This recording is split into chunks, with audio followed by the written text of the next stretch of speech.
Hello everybody, welcome to That's Football. I'm Mark Goldbridge and this is your latest football news as Timo Werner agrees to join Tottenham. And I've got to say, get in the comments, what are your thoughts on this? It's a very divisive signing, but ultimately I think it's a very intelligent signing. I keep saying this, you know, the January transfer window will dictate where people finish in May, in my belief. And I think if you stick with what you've got, there is a risk. If you have an injury crisis in March, you can't do anything about it. If you take a risk and you bring players in and you do get that injury crisis and those players work, then you're in a better situation. Now, Spurs know this better than anybody because in November they lost Van der Ven, they lost Romero to suspension, they lost James Maddison, and they are actively looking to do things. And I think it's a very, very good idea.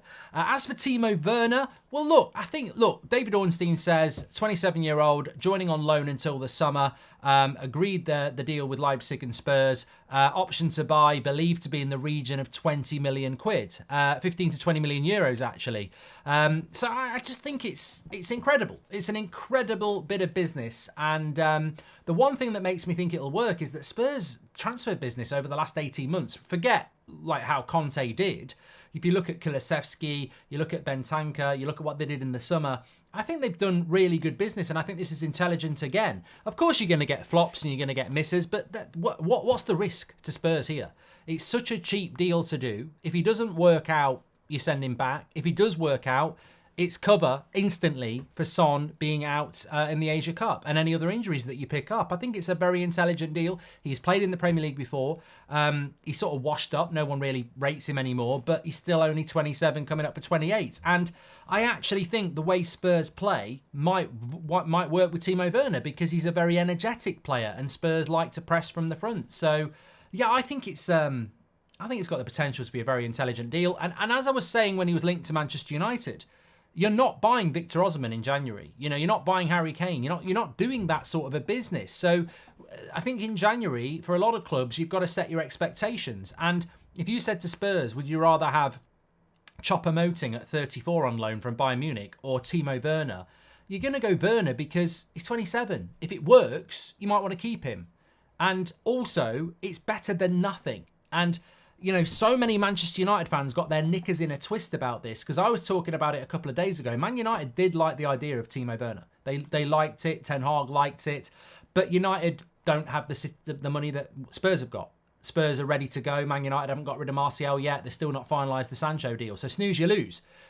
Some Man United fans, I don't want Timo Werner. But it's like, it's spoiled behaviour. Well, what do you want then? We've got to get something. What do you want? And again, it's like sacking Ten Hag. There's no answer to who comes in and replaces him. I just want to get rid of him. And I don't want Timo Werner. Well, what do you want then? Well, I don't know. Well, it's better than nothing. And the great thing about this Werner deal is if it doesn't work, you send it back. If it does work, you've got a really cheap deal. I don't see the problems with this at all from Spurs. And I think from the first week of the transfer window, it looks like Spurs are looking to be the most ambitious. They've been linked to that Genoa centre-back. I don't know whether that's going to happen. They're going to bring another option in. And it shares the load out. You know what? Werner probably doesn't start when everybody's fit. But with Son, Kulusevski, Johnson, Richarlison, Werner, it gives you 5 options. And I know there are other options there, but it gives you 5 options for 3 positions. I think it's a very, very intelligent deal. Of course, there's an element of risk, but there's a risk if you spend £50 million on a player. So get in the comments and give us your thoughts. And I think that when you look at it, I feel that, well, let's have a quick look at this league table because I'm looking at it and I was looking at it earlier on and I was like, you know what? I think that there's some really intriguing things going on here. I don't know what other clubs are thinking of doing, but Spurs moving first, I think it's really intelligent. They're in 5th place at the moment. They're only a point off Arsenal, but they'll be looking behind them. They've got a 5-point gap on West Ham. They've got an 8-point gap on Brighton. I think this just solidifies Spurs' position. They're not in Europe. Obviously, they're going to have a go in the FA Cup, but they're not in Europe. And they're not in the Carabao Cup as well. So I think it's intelligent, as I said. And look, the Timo Werner thing, even I'd do it. You know, if Saka misses a shot, I'll go Timo Saka. If Haaland misses a shot, I'll go Timo Haaland. It's unfair, but in football, you get those sort of things. Timo Werner I don't think he was ever a bad player. He missed chances for Chelsea, but Nunez has probably missed as many chances for Liverpool as Werner ever missed for Chelsea. So it's a bit of a it's a bit of banter. It's attached to him, but I never thought he was a bad player. I was actually very surprised he didn't work out at Chelsea. He was a player that I always really liked the look of. And I think it's exciting, actually, that he comes back to the Premier League potentially with a point to prove. And maybe he doesn't prove a point. Maybe he's another Bundesliga player that doesn't work in the Premier League. But on the other hand, it's a different style of football in a different club with a different expectation. When he went to Chelsea, Chelsea were a club that were expected to fight for titles. When he goes to Spurs, they're not. That pressure's not there. You're not expected to go and score 20, 30 goals in the Premier League and win the Premier League. He's going in there as a backup option with an opportunity to reinvent himself. And I think it could be really interesting. One thing that any Chelsea fan will tell you about Timo Werner is he never stopped running.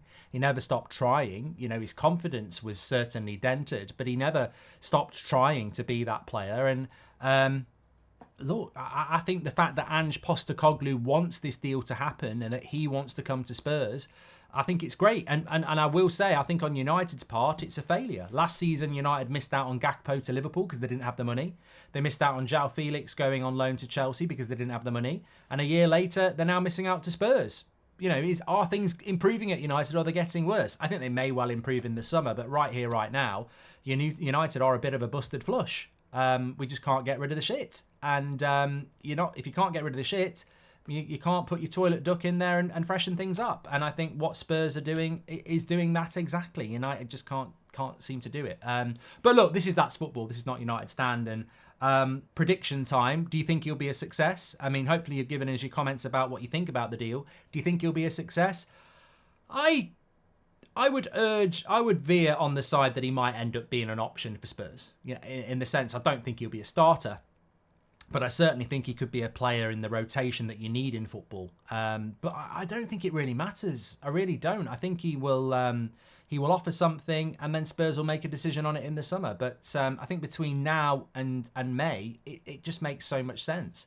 Whether he'll be a long-term success at Spurs, if he is, it's a major bargain and it's a brilliant bit of business. If he isn't, well, it was worth a go in January. Let's see, and you reassess the situation in the summer. But look, I think it's a good deal. I think it'd be very easy to come in and mock them and go, ha, Timo Werner to Spurs. But as I say, Spurs' activity, especially in the January transfer window in the recent couple of years, has been very progressive and ambitious and brave. And look, when they got Kulusevski and Bentancur from Italy, a lot of people were like, oh yeah, they're just hyped up, they're not that good. And then they came in and they did really well. So let's wait and see. Get your comments in below. Make sure you smash a like on the video and subscribe. I'll speak to you on the next one.